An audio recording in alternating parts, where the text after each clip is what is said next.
जनभावना times में आपका स्वागत है। मैं हूं अंकिता। कांग्रेस पार्टी से वरिष्ठ नेता गुलाम नबी आजाद के इस्तीफे को कांग्रेस ने दुर्भाग्यपूर्ण करार दिया है। पार्टी का कहना है कि इस्तीफे का समय ठीक नहीं है। कांग्रेस नेता जयराम रमेश ने कहा है कि गुलाम नबी का इस समय इस्तीफा देना दुर्भाग्यपूर्ण है। उनका इस्तीफा हमारे लिए दुख की बात है। ये वक्त गरीबों की आवाज उठाने का था, लेकिन उन्होंने इस्तीफा दे दिया। कांग्रेस इस समय सरकार के खिलाफ जोरदार अभियान चला रही है। उनको साथ होना चाहिए था। आपको बता दें कि कांग्रेस के वरिष्ठ नेता गुलाम नबी आजाद ने आज पार्टी से सभी पदों से इस्तीफा दे दिया। वो काफी लंबे समय से पार्टी की नीतियों को लेकर नाराज चल रहे थे। कांग्रेस अध्यक्ष को भेजे 5 पृष्ठ के त्याग पत्र में आजाद ने कहा कि वो भारी मन से ये कदम उठा रहे हैं। उन्होंने कहा कि भारत जोड़ो यात्रा से पहले कांग्रेस जोड़ो यात्रा निकाली जानी चाहिए थी। आजाद ने कहा कि पार्टी में किसी भी स्तर पर चुनाव संपन्न नहीं हुए। गुलाम नबी ने कहा कि कांग्रेस लड़ने की अपनी इच्छा शक्ति और क्षमता खो चुकी है। वहीं कांग्रेस नेता अजय माकन ने कहा कि हमने गुलाम नबी आजाद साहब का इस्तीफा पत्र देखा। दुख की बात है कि उन्होंने ऐसे समय में कांग्रेस छोड़ने का फैसला किया जब कांग्रेस देश भर में बढ़ती महंगाई, बेरोजगारी, ध्रुवीकरण की लड़ाई लड़ने जा रही है। दुख की बात है कि वो इस लड़ाई में हिस्सा नहीं बन रहे। आजाद साहब कांग्रेस पार्टी के बहुत ही वरिष्ठ नेता थे और कांग्रेस पार्टी के अंदर और प्रशासन में, देश के अंदर, प्रदेश के अंदर कांग्रेस पार्टी के माध्यम से उन्होंने बहुत सारे महत्वपूर्ण पदों को सुशोभित भी किया।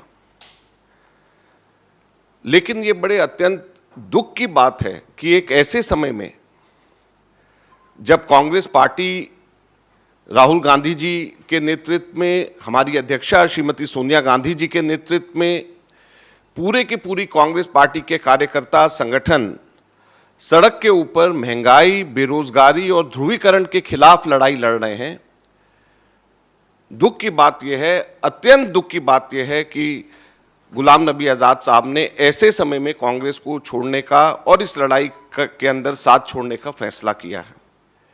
हम ये उम्मीद करते थे कि यह लड़ाई जो जनता के मुद्दों के लिए हम लड़ रहे हैं, महंगाई के मुद्दों के लिए लड़ रहे हैं, बेरोजगारी के मुद्दों के लिए लड़ रहे हैं, ध्रुवीकरण के खिलाफ लड़ रहे हैं और कांग्रेस पार्टी सबसे प्रमुख विपक्षी पार्टी होने के नाते लड़ रही है। इसमें भी कोई दो राय नहीं है कि राहुल गांधी जी सबसे मुखर नेता अगर कोई पूरे देश में है जो विपक्ष की आवाज़ है तो वो राहुल गांधी है। तो ऐसे समय में हम ये उम्मीद करते थे कि गुलाम नबी आजाद साहब जैसे वरिष्ठ नेता कांग्रेस के कार्यकर्ताओं के साथ मिलकर के विपक्ष की आवाज़ और जनता की आवाज़ के को अपना बल देते। दुख की बात यह है कि वो इस आवाज़ के अंदर अपना हिस्सा नहीं बनना चाह रहे। ये बड़े दुख की बात है। कांग्रेस नेता जयराम रमेश ने मीडिया को संबोधित करते हुए कहा कि गुलाम नबी का इस समय इस्तीफा देना दुर्भाग्यपूर्ण है। इस्तीफे का समय ठीक नहीं है। उनका इस्तीफा हमारे लिए दुख की बात है। It is most unfortunate and most regrettable that this has happened when the Congress President, Srimati Sonia Gandhi ji, Shri Rahul Gandhi ji, and the entire Congress party organization across the country is engaged in confronting, combating, fighting the BJP on issues of महंगाई, on issues of बेरोजगारी and on issues of polarization. The entire Congress party organization in the last couple of weeks has been involved in preparing for the Mehngai Par Halla Bol rally at Ramlila Maidan on September 4th, which will be addressed by Shri Rahul Gandhi ji. 22 press conferences have been scheduled across the country on the 29th of this month.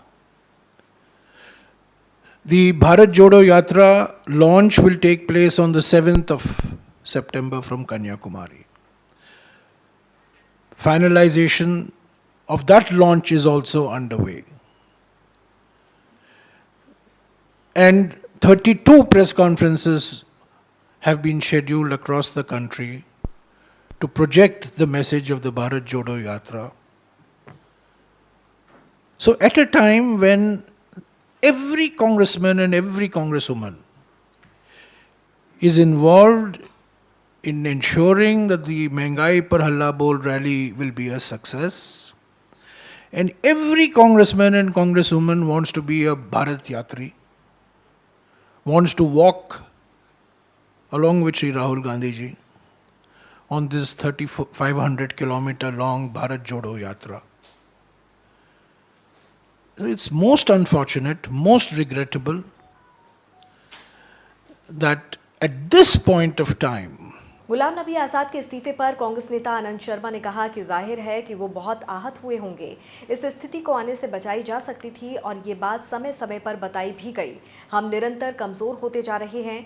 हमारा यही लक्ष्य रहा है कि राय मशवरा करके उसे हम सुधार सकें। वहीं राजस्थान के सीएम अशोक गहलोत ने कहा कि जो टिप्पणियां की गई हैं वो उचित नहीं हैं।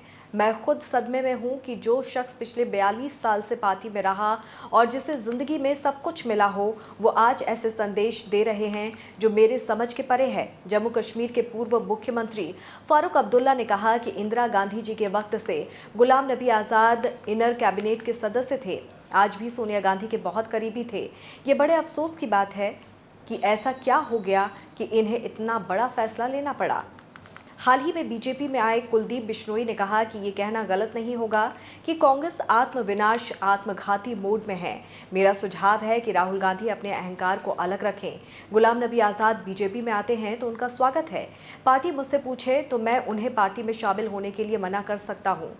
वहीं एक दिन पूर्व कांग्रेस से इस्तीफा देने वाले जयवीर शेरगिल ने कहा कि वास्तविकता में कांग्रेस में दरबारी संस्कृति के नेता परेशान हो रहे हैं। कई बड़े नेता अब कांग्रेस छोड़ने के लिए मजबूर हो रहे हैं। दिल्ली से हरिओम राय के साथ ब्यूरो रिपोर्ट, जनभावना टाइम्स।